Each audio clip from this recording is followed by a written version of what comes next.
அவுது பில்லாஹி மினஷ் ஷைத்தானிர் ரஜீம். பிஸ்மில்லாஹிர் ரஹ்மானிர் ரஹீம். நஹ்மதுஹு வ நஸ்தஈனுஹு வ நுஸல்லி அலா ரசூலிஹில் கரீம். அம்மா பஅத். قال الله تعالى في القرآن العظيم رب اشرح لي صدري ويسر لي أمري واحلل عقدة من لساني يفقهوا قولي. صدق الله العلي العظيم. கண்ணியத்திற்குரிய சகோதரர்களே, அன்பு தோழர்களே, அஸ்ஸலாமு அலைக்கும் வரஹ்மத்துல்லாஹி தஆலா வ பரகாத்துஹு. இந்த யூடியூப் தளத்தில் இதற்கு முன்பு வெளியிட்ட வீடியோவிலும் அதற்கு முந்தைய வீடியோவிலும் உலகத்தில் தோன்றிய மார்க்கங்களெல்லாம் ஒன்றுதான், அல்லாஹ் மட்டுமே அதற்குரியவன், அவன்தான் மார்க்க வழிகாட்டல்களை இந்த உலகிற்கு கொடுக்கின்றான், அவற்றை பெற்று வந்த திருத்தூதர்கள் அனைவரும் ஒரே விஷயத்தை தான் இந்த மக்களிடத்திலே பரப்பினார்கள். கொள்கை ஒன்றுதான். நபிமார்கள்தான் நிறைய பேர் மாறி மாறி வந்தார்கள் என்பதை நாம் குறிப்பிட்டிருந்தோம். அப்படி முதலில் வந்த ஒரு நபியுடைய கொள்கையை, அவர் போதித்தவைகளை சிறு மாற்றங்களோடு அடுத்து வரும் நபி கொண்டு வரும்போது அதை ஏற்க மாட்டோம் என்று முந்தியவர்கள் தனித்து நின்றால் அது ஒரு தனி மதமாகவும், புதியவர் வந்து சொன்னவற்றை ஏற்றுக்கொண்டு புதிய வழிமுறைப்படி நடக்கின்ற அந்த நபியுடைய வழிகாட்டலை ஏற்றுக்கொண்ட அப்போதைய மோமின்கள் அவர்கள் ஒரு மார்க்கவும், இப்படி இரண்டு மார்க்கமாக பிரியும் தருவாயில் இப்படியாக படிப்படியாக பல நூறு மார்க்கங்கள் இந்த உலகத்தில் தோன்றி நிற்கின்றன. ஆனால் அவையெல்லாம் அந்த நபிமார்கள் கொண்டு வந்தவற்றை அப்படியே ஏற்று பின்னாளில் அவற்றில் ஏற்பட்டுவிட்ட மாற்றங்களால் நிற்பவைகளாகும். இறைவன் எதை சொன்னானோ அந்த மூல கொள்கைக்கு மாறுபட்டு நிற்பவைகளாகும். அந்த இறைவன் எந்த திருத்தூதர்களை உலகிற்கு அனுப்பி கொடுத்து அவர்கள் மூலமாக வழிகாட்டினானோ அந்த வழிகாட்டல்களை ஏற்க மாட்டோம் என்று மறுத்தவர்களின் மார்க்கங்களாகும். அப்படித்தான் மார்க்கங்கள் 1, 2 என பலவாகி இன்று வியாபித்து உலகெங்கும் பல மதங்களாக நின்று கொண்டிருக்கின்றன. ஆக நாம் பேசி வந்த கருத்தின் சாராம்சம், இந்த உலகத்தில் ஒரே ஒரு மதம்தான், ஒரே ஒரு மார்க்கம்தான். அது அல்லாஹுடைய கொள்கையை ஏற்றுக்கொண்டு வந்த மார்க்கம். லா இலாஹ இல்லல்லாஹ் முஹம்மதுர் ரசூலுல்லாஹ் என்று இறுதிப்பட்ட மார்க்கம் இதுதான். அல்லாஹ் மட்டுமே இறைவன், அவன் தூதர் முஹம்மது ஸல்லல்லாஹு அலைஹி வஸல்லம் என்பது என்று நாம் சொன்னோம். மேலும் இந்த மார்க்கம் இஸ்லாம் என்று பெயர் பெற்றிருக்கிறது. இஸ்லாம் என்ற பெயரில் இப்போது பார்க்கப்படும் இந்த மார்க்கம்தான் ஆதி நபி ஆதம் அலைஹிஸ்ஸலாம் அவர்கள் முதல் முஹம்மது ஸல்லல்லாஹு அலைஹி வஸல்லம் அவர்களையும் வரையும் தொடர்ந்து வரக்கூடிய மார்க்கம் என்று நாம் கண்டோம். இதன் நோக்கம், இந்த உலகத்தில் பல பேர் பேசுகின்றபடி இஸ்லாம் தற்போது வந்த மார்க்கம்தானே, 1400 ஆண்டுகள் தானே ஆகிறது என்ற அந்த வாதத்தை தவிடுபடியாக்குவதற்காகத்தான் நாம் இதை முன்வைக்கின்றோம். அந்த அடிப்படையில் அருமை தோழர்களே, நபிமார்கள் வந்தார்கள், அவர்கள் விட்டு சென்ற தடங்கள் என்ன, அது இப்போது எந்த நிலையில் இருக்கிறது என்பதை நாம் சரியாக கண்டுகொண்டால் நம்முடைய இலக்கை சரியாக நாம் புரிந்து கொள்ள முடியும். அதாவது நபிமார்கள் கொண்டு வந்த செய்தி என்ன, அவை இப்போது என்னவாக மாறியிருக்கிறது என்பதை நாம் கண்டுவிட்டால் அடிப்படை கொள்கை என்னவென்று நாம் உலகிற்கு சொல்லிவிட முடியும். அதற்கான தடயங்கள், அதற்கான ஆதாரங்கள் ஆங்கங்கே இருக்கின்றன. அவற்றைத்தான் நாம் இப்போது உங்களுக்கு ஒவ்வொன்றாக சொல்ல துணிகின்றோம். முதலில் அருமையானவர்களே, முதல் மனிதராக வந்த நபி ஆதம் அலைஹிஸ்ஸலாம் அவர்கள் அல்லாஹுடைய புறத்திலிருந்து வானத்தில் சொர்க்கத்தில் அவர் வைக்கப்பட்டு பராமரிக்கப்பட்டு வந்த அந்த நேரத்தில் அல்லாஹ் அவரை இந்த பூமியில் இறக்கும் அந்த நேரம் அல்லாஹ் சொல்கின்றான், இந்த பூமிக்கு நீங்கள் சென்று விடுங்கள், ஃபஹபித்து, இங்கிருந்து நீங்கள் இறங்கி சென்று விடுங்கள் என்று அல்லாஹ் சொல்லுகின்றான். இறங்கி பூமிக்கு நீங்கள் சென்று விடுங்கள் என்று அங்கே அவன் சொல்லுகின்றான். குர்ஆன் அது குறித்து சொல்லும்போது, ஃபஹபித்து மின்ஹா ஜமீஅன் வகுல் நஹபித்து பாதுக்கும் லிபாதின் அதுவுன் வலக்கும் ஃபில் அர்தி முஸ்தகர்ருன் வ மதாஉன் இலா ஹீன் என்று குர்ஆன் சொல்லுகிறது. வகுல் நஹபித்து பாதுக்கும் லிபாதின் அது, உங்களில் நீங்கள் சிலருக்கு விரோதிகளாக இந்த பூமியில் இறங்கிவிடுங்கள். வலக்கும் ஃபில் அர்தி முஸ்தகர்ருன் வ மதாஉன் இலா ஹீன், உங்களுக்கு இந்த பூமியிலே குறிப்பிட்ட கால தவணை வரையிலும் உங்கள் வாழ்க்கை இருக்கிறது, அதில் நீங்கள் இருந்து வாடுங்கள் என்று அல்லாஹ் சொல்லுகின்றான். பூமியில் இறக்கப்பட்டார். நபி ஆதம் அலைஹிஸ்ஸலாம் அவர்கள் இந்த பூமியில் இறக்கப்பட்டார். குர்ஆன் தெள்ள தெளிவாக இதை வெவ்வேறு இடங்களில் இன்னும் தெளிவாக பல இடங்களிலும் சொல்லிக் கொண்டிருக்கிறது. பூமியில் இறக்கப்பட்டார் என்றால் நபி ஆதம் அலைஹிஸ்ஸலாம் இந்த பூமியின் எந்த பகுதியில் இறக்கப்பட்டார்? அதுதான் நாம் இங்கே ஆய்வு செய்ய வேண்டியது. இந்த இடத்தில் நாம் குறிப்பிட்டு பேச வேண்டிய ஒரு மிக முக்கியமான விஷயம் என்னவென்றால், இஸ்லாம் இந்த உலகிற்கு வந்த பிறகு, அதாவது நபிகள் நாயகம் ஸல்லல்லாஹு அலைஹி வஸல்லம் அவர்களின் வருகைக்கு பிறகு கடந்த 1400 ஆண்டுகளாக இஸ்லாம் என்ற இந்த ஒன்றை, அதன் ஏகத்துவ கொள்கையை இந்த உலகம் எப்படி பார்க்கிறது என்று சொன்னால், இதன் அனைத்துமே அரபு தேசத்திலிருந்து தான் உலகிற்கு பரவியது. இன்னும் அரபு தேசத்தை சுற்றியுள்ள நாடுகளில்தான் நிறைய நபிமார்கள் அடக்கம் பெற்றிருக்கிறார்கள். எனவே அங்கிருந்து தான் உலகம் எல்லா இடங்களுக்கும் இறை கொள்கை சென்றிருக்கிறது என்று நினைக்கின்றார்கள். முதலில் நாம் இந்த தவறை உடைத்தால்தான், இந்த மனம் சார்ந்த இந்த விஷயத்தை உடைத்து உண்மையை உலக அறிய செய்தால்தான் இங்கே நமக்கு எல்லாமே புலப்படும்.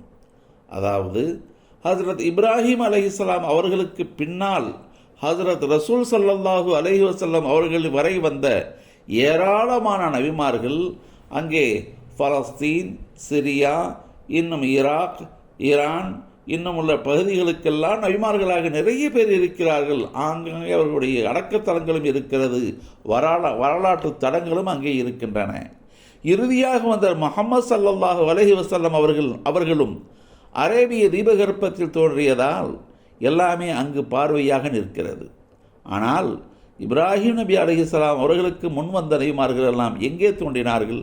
இன்னும் இப்ராஹிம் அலைஹிஸ்ஸலாம் அவர்கள் வாழ்ந்த காலத்திலும் அவர்களுக்கு பிந்தைய காலம் ரசூல் ஸல்லல்லாஹு அலைஹி வஸல்லம் அவர்கள் காலம் வரையிலுமான இடைக்காலத்தில் உலகத்தில் எந்தெந்த பகுதிகளெல்லாம் நபிமார்கள் இருந்தார்கள் என்பதை நாம் கண்டறிய வேண்டிய, உண்மை நிலையை கண்டறிய வேண்டிய நிலையில் நாம் இருக்கின்றோம்.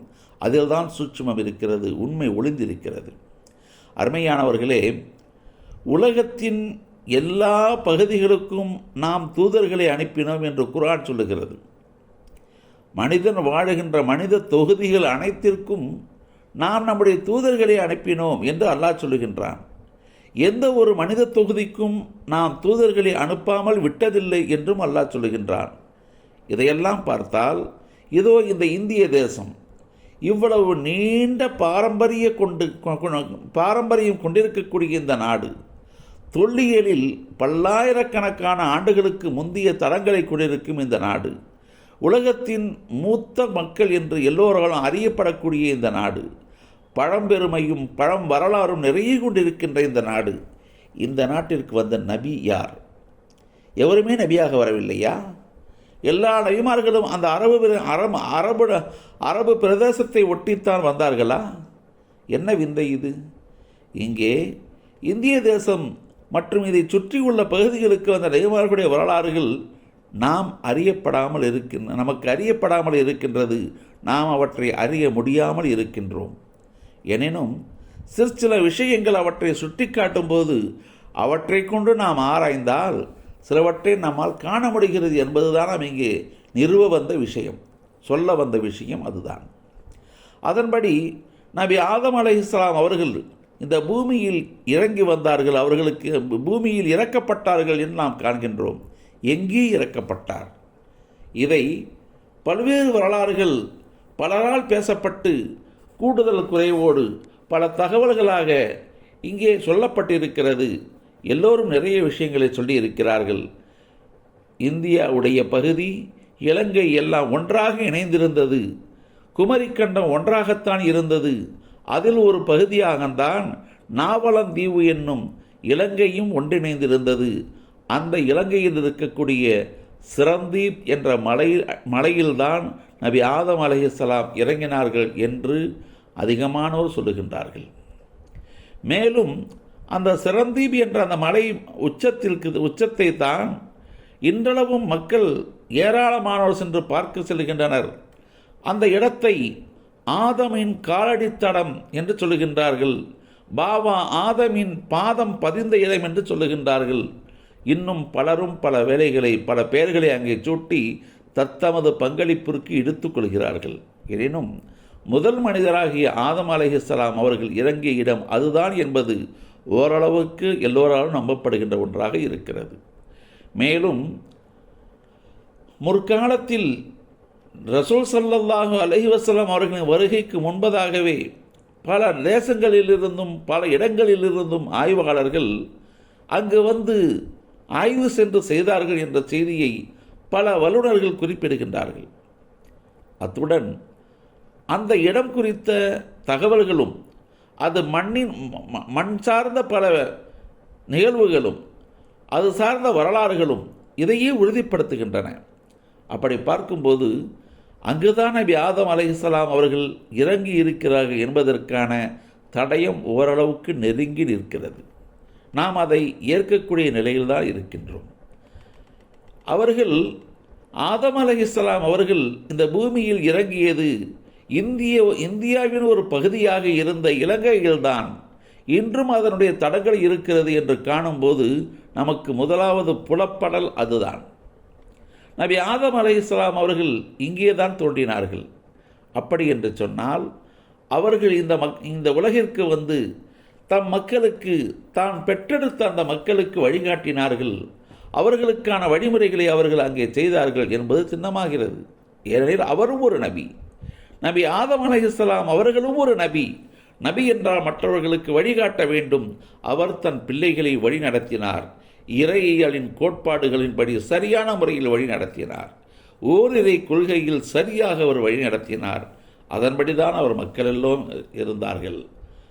மேலும் இந்த ராமேஸ்வரம் சுற்றிய பகுதியைத்தான் ஹஜ்ரத் ஆதம் அலைஹிஸ்ஸலாம் அவர்களுடைய வரலாற்று தடமாக அங்கே பார்க்கப்படுகிறது. அந்த இடத்திற்குத்தான் ஷீது அலைஹிஸ்ஸலாம் அவர்களுடைய பெயரும் வழங்கப்படுகிறது, சேது சமுத்திரம் என்று. ஹஜ்ரத் ஆதம் அலைஹிஸ்ஸலாம் அவர்களின் பிரதான மகன்களில் அவரும் ஒருவராக இருக்கின்றார். இன்னும் வரலாற்று ரீதியாக ஹஜ்ரத் ஆதம் அலைஹிஸ்ஸலாம் அவர்கள் செய்த பல விஷயங்கள் அங்கு நடந்ததாகவும் பார்க்கப்படுகிறது.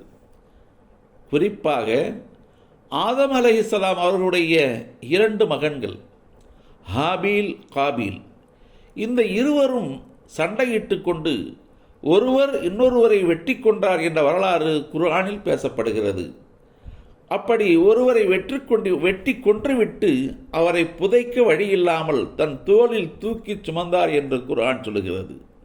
இறுதியாக அந்த பிரேதத்தை புதைப்பது எப்படி என்பதற்கான வழிகாட்டலை அல்லாஹ் அவருக்கு சொல்லிக் கொடுப்பதற்காக ஒரு காகத்தை அனுப்பினான்.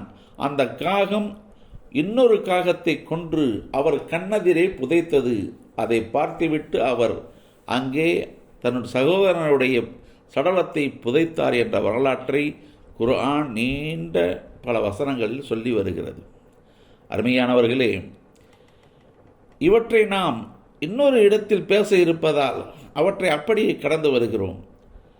அப்படியானால் இந்த இடம் எங்கே இருக்கிறது என்று நாம் கண்டால், இதற்கான அடக்கத்தலம் என்று சொல்லக்கூடிய உலகில் ஒரே ஒரு இடம் ராமேஸ்வரத்தில் தான் இருக்கிறது. அங்குதான் ஹாபீலுக்கும் காபீலுக்கும் கபர் இருப்பதாக சொல்லப்படுகிறது. அதை நேரிலும் நாம் கண்டு வந்தோம். வியக்கத்தக்க விஷயம் என்னவென்று சொன்னால், அந்த கபறுகள் உண்மையிலேயே அவர்கள் அடக்கப்பட்ட இடம்தானா, அவ்வளவு நீளமான கபறுகள் தான் இருந்தனவா என்பதெல்லாம் நாம் அறியோம். ஆனால் ஒரு இடத்தின் அடையாள குறியீடாக ஹாபீலுக்கும் காபீலுக்கும் அடக்கத்தலம் இதுதான் என்று அங்கே சொல்லப்படுகிறது. அது மட்டுமல்ல, அதே இடத்தில் பக்கத்தில் இன்னொரு இடத்தில் ஒரு காகம் புதைக்கப்பட்டிருக்கிறது என்று காகத்திற்கான மண்ணறை ஒன்றும் அங்கே இன்று வரையும் இருக்கிறது. இவையெல்லாம் என்ன சொல்கிறது, இவற்றின் பின்னணியில் என்ன இருக்கிறது என்பதை நாம் ஆய்வு செய்தால் இதன் உண்மை தன்மையை அறிய அதே ராமேஸ்வரத்தின் இன்னொரு பகுதியான அங்கே இதுவரை நமது இந்து சகோதரர்கள் உலகத்தின் பல இடங்களிலிருந்து வந்து பார்க்கின்ற ராமேஸ்வரம் என்று அழைக்கப்படுகின்ற அந்த ஊருடைய கற்பக்கிரகமான ராமநாத சுவாமி கோவில், அதற்குள் பல விஷயங்கள் இருக்கிறது. இந்த ஹாபில் காபில் வரலாறு அங்கு சென்றடைகிறது.